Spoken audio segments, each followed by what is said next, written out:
Welcome to another Demarcation Media Mega Construx review. Guys, it is finally time to look at the very first Halo Heroes series ever.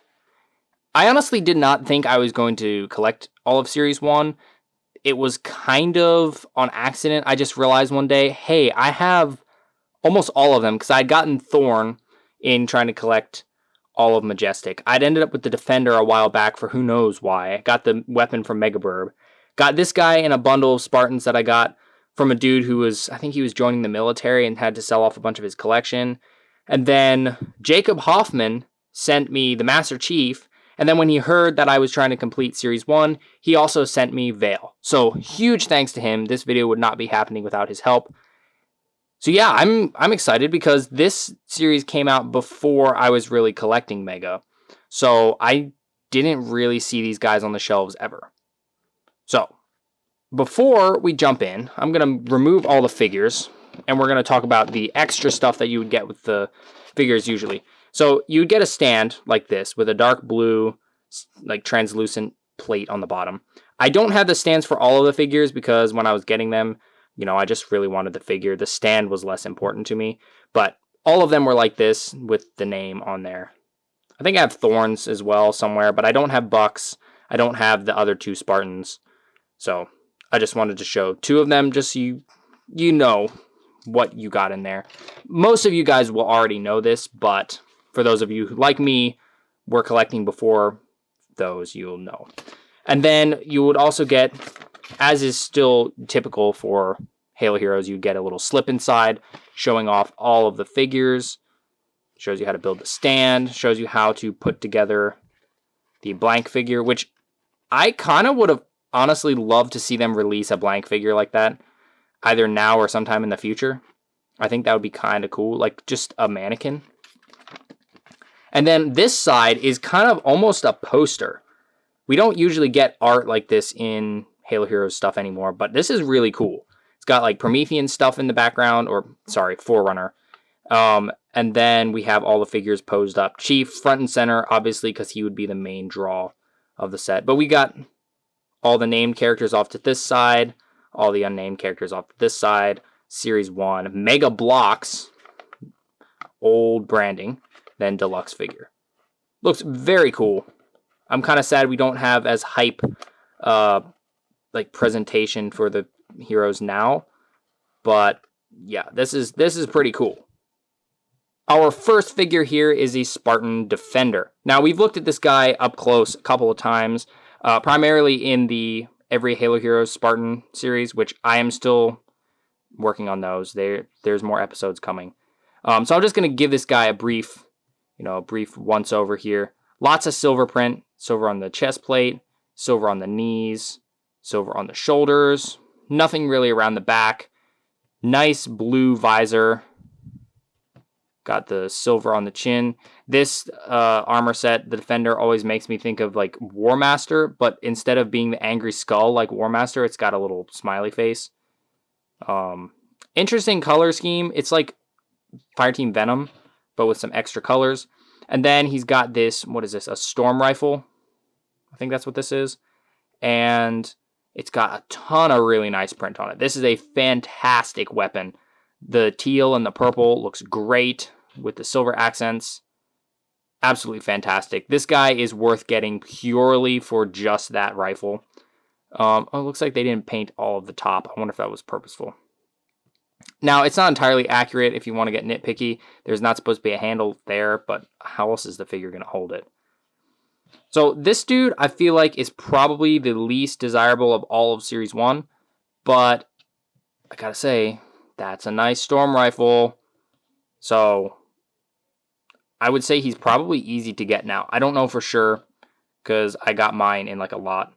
But yeah, I feel like getting a hold of him or just a storm rifle isn't too difficult these days. This Orbital is another one we've taken a close look at before. So again, I'm just going to give him a quick once over. Blue and white, we've got a little skull down here, and then an Emil-esque, gosh, that's hard, skull up here. Definitely not as intimidating as Emil's, but, it's the thought that counts. Nice print there. Print around the back, which we don't see that often. And then we have a DMR printed up in this nice gold and bronze with a gray base color. There is a red version, or a red figure that looks almost exactly the same, that came in the Builder's Forge. It got the skull and everything. But as of right now, this is, as far as I know, the only teal Orbital we've gotten. He looks pretty darn good. This guy's a little bit more difficult to get than the Defender, but he will not be anywhere as difficult to get as some of the figures we will take a look at. Moving on to the named characters, we have Spartan Vale, who honestly is a bit of a weird choice for Series 1. Like, this was the launch of Halo Heroes, and Mega decided to go with Vale. I don't feel like Vale is that popular. Maybe it was just they had made Copperhead and they wanted to show off the Copperhead armor. I don't know. It's a little weird. But she's got some print on the shoulders. This print is a little scratched. It is on rubber, so it's slightly less durable. Visor is done very well, actually. That is a nice visor. Pops against the red. There's a little bit of gold on either side. She's got some black on her knees as well. No print around the back, but the Copperhead armor is pretty darn cool. She comes with an SMG. We see her using an SMG in the opening scene for Halo 5 Guardians, so that makes sense. And then she also has a plasma pistol, which I guess is a way to represent her close workings with alien species, particularly elites. So that's pretty cool. And having a dual-wielding Spartan is pretty neat, and we don't usually get 2 accessories in each Halo Hero figure. So that's pretty cool as well. Albeit it is an unpainted plasma pistol, but hey, it's a second accessory that we don't usually get. So that's pretty nice. She is more expensive than the others purely because she's a named character in Series 1, but she's also one of the easiest to find because, again, it is Vale, and she's not the most popular character in the world. Thorn, on the other hand, is a lot more difficult to get. I feel like he's not that popular of a character, not anything like Chief and Buck, but he's still pretty pricey, which it surprises me because a lot of people just hate everything having to do with Halo 4 and 5 in general, and especially there's a lot of hate for Spartan Ops. I didn't play Spartan Ops. I just watched through their miniseries revolving around Majestic, and I absolutely love all of Majestic. Thorn, in particular, is such a great character. I really want to see him return in Infinite. And then his look, too, is fantastic. Recruit armor looking really nice with the white highlights. It would be perfect, actually, if they had him return. Just give him Cavallino, and he would be good to go. Visor print looking nice. We got some white print on that arm. Majestic symbol on that side. A little bit of back print. Looking really nice. And then he has, what is this, a suppressor? Is that what this is? I don't know. But it's painted all up with a lot of orange to show the glowing energy on the inside. Painted both sides. I feel like this side has brighter print than this side for some reason. I don't know why. But we have the peg to attach it to a Promethean Knight, which is a cool feature, but at the same time it inhibits posing a bit. And then we can have the figure grab it from here, like you saw him holding it a minute ago, or he can just straight up hold it like that. It's a bit of an odd weapon choice because he didn't really use Promethean weapons all that much. He primarily stuck to an AR, but I'm not complaining too much because it's a fantastic weapon, and we might not have gotten it elsewhere with this amount of print. And here he is, good old ODST Buck. It's kind of funny, we have Spartan Vale and then ODST Buck. Kind of 2 eras of Fireteam Osiris. Now, Buck is fairly plain for an ODST. Well, okay, he's not plain. He's got a lot of print going on, actually. His helmet looks really good. He's got the little comm system here. His chest plate's printed up. He's got a knife on the holder there. Some print on the shoulders. But, there's nothing to keep you from saying it's just a plain ODST. Now, he's not accurate. Kind of not at all. This light gray, I don't know why Mega chose that as a highlight because Alpha 9 didn't really have that at all. But it does look pretty cool, and it was consistent across all of Alpha 9 released at generally the same time. So there is that. I'm really hoping that we'll see a fully updated, more accurate Alpha 9 here in the future, because this dude is stupidly expensive. Like if you find him for less than $100, you're doing pretty good. So that's a pain. Also, finding him with his knife is a pain. His AR is a big, one of those clunky old ones with a lot of silver print. It looks good. It just is very, very large. This is not exclusive to this figure at all. You'll see that in a moment. And I believe this came in a couple sets as well, but I couldn't name those right off the top of my head. He's got the ODST fingerless gloves print for both hands. Yeah, overall, a really good figure, even though he's not accurate. And right now, this is the only version of ODST Buck that we have. And last but not least, we have Master Chief himself, sporting his Halo Legends / Forward Unto Dawn armor. Real quick, you can see that is the exact same AR right there. Now, I did do a full review of this guy. If you want to see really in-depth look, I will put the little card or whatever in the corner for that video. But we'll just do a quick once-over here. Very accurate to Halo Legends and Forward Unto Dawn. Really, at the time that I first saw this guy, I thought he looked dumb because of his big breather section. But after watching Forward Unto Dawn, I really love this armor. I'm really happy to have it in Mega form. The review that I did, I had a poorly printed helmet, and Mega Burb hooked me up with a alternate one. The print is a lot better.